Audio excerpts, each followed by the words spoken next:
Right now, let us move on to the next presentation, a presentation by Mr. Bruno Messina of Catania, and the title is Téchne and Poiesis, the Heritage of the Masters of the 20th Century. I would love this surprise to be present also in this paper. Okay, so now let us move on to the presentation by Mr. Bruno. Thank you to Professor Thomas Kozlowski for invitation. The theme of my speech is Téchne and Poiesis, the legacy of the masters of 20th century. The evolution of technique has always generated new forms. Over time, two fundamental construction archetypes have characterized the history of architecture: the tectonic system of Greek architecture and the masonry system of Roman architecture.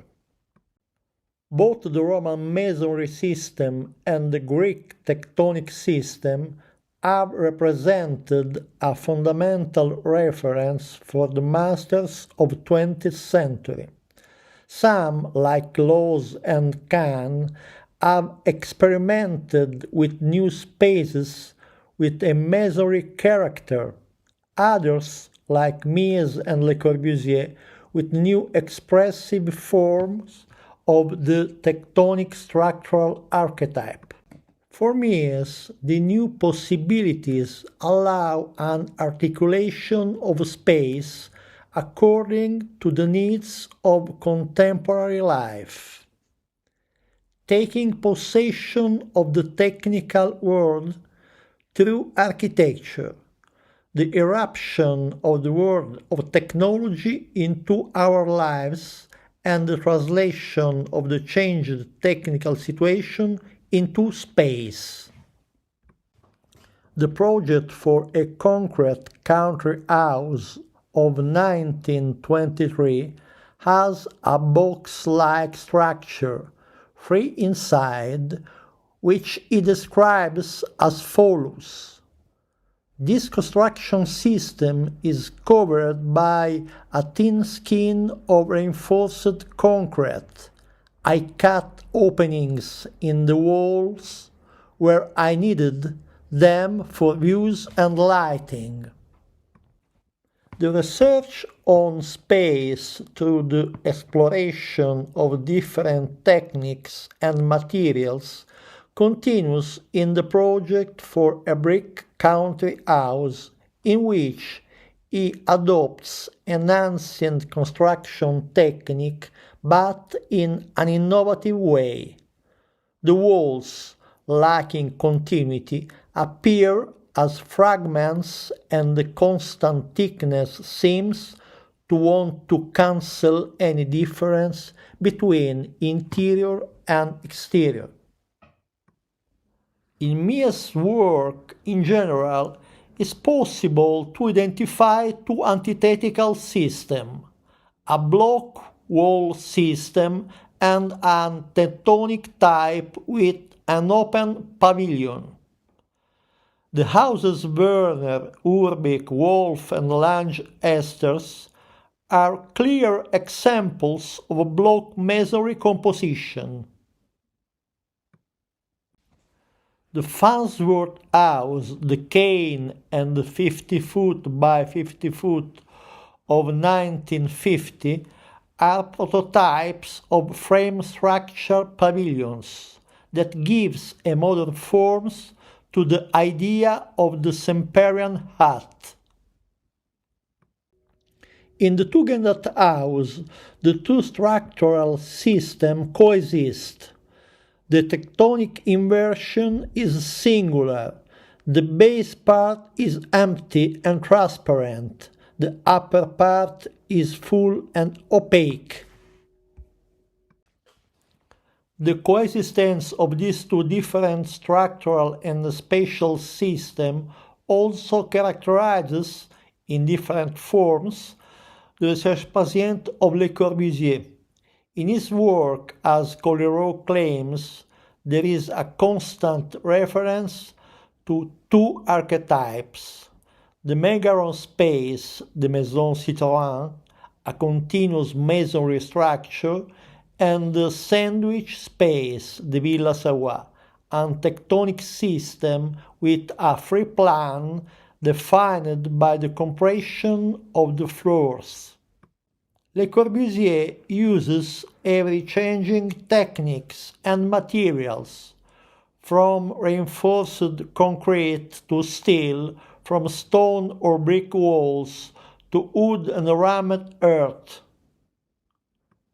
from the masonry idea of beton brut to the tensile structure with ruled surfaces of the Philips Pavilion of 1958, or the steel and glass structure of the Maison de l'Homme in Zurich of 1963. Modernity is now linked to the pursuit of the latest technical discovery, but is the ability to interpret the expressive potential, always new, of a material, of a construction system, archaic or recently discovered. Le Corbusier, through an inventive process, therefore gives materials and techniques a different semantic value. Technique is essentially, for the Swiss master, a condition necessary but not sufficient for architecture. There is therefore no direct and deterministic consequentiality between technological innovation and architecture. The technique doesn't have an autonomous value, but is a tool, a device, functional to the invention of new forms of architectural space. The most authentic nature of architecture is in itself poetic, not technical, as Auguste Perret clarified already in 1924. In a work he wrote, it is necessary to consider the character and the style. The character is the way in which the work responds to its destination. It is the relation between the object and its purpose. The style is the art of using the material of which the work bears witness, and of obtaining the maximum harmony. A locomotive has only character. The Parthenon has character and style. In a few years, today's most beautiful locomotive will be nothing but a pile of scrap metal. The Parthenon will sing forever. I would now like to conclude by quoting a text by Francesco Venezia from 2010 that constitutes a radical criticism of the contemporary condition, of the uncritical and often uselessly flaunted technicality of many of today's architecture. In The Poetic Nature of Architecture, he compares a cell phone, an extraordinary and now irrepressible tool for us, and a brick, a poor material that is 6,000 years old, with which architecture such as the Parthenon, Bramante's Santa Maria delle Grazie, Alberti's Sant'Andrea, or Kant's Capitol in Dhaka were built. The brick is an object that vibrates under the light, whose beauty is the result of its imprecision. The cell phone is a perfect tool that has the life of a butterfly. Transience is the characteristic of this wonderful and useful object, the durability of the terracotta brick. With a paradoxical lucidity, Francesco Venezia captures analogies and distances between technique and architecture. The machine is the representation of an admirable order, it's the emulation of nature by humankind. But the uniqueness and beauty of machine lies in movement. As soon as a machine becomes stuck or stops, all interest in it ceases. Its beauty no longer touches us, it ends. The beauty of architecture lies instead in its stability, in its being a measure of movement. Everything must move around the architecture, starting with the sun.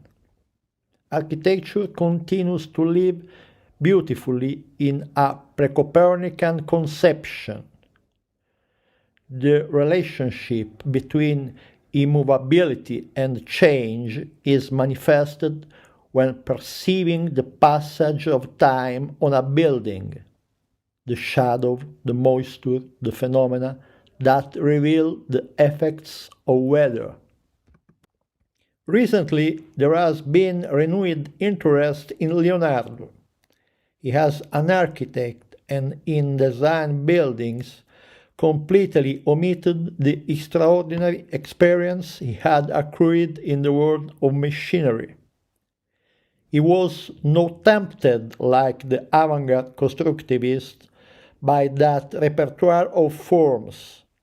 He drew inspiration from massive Roman and Byzantine buildings.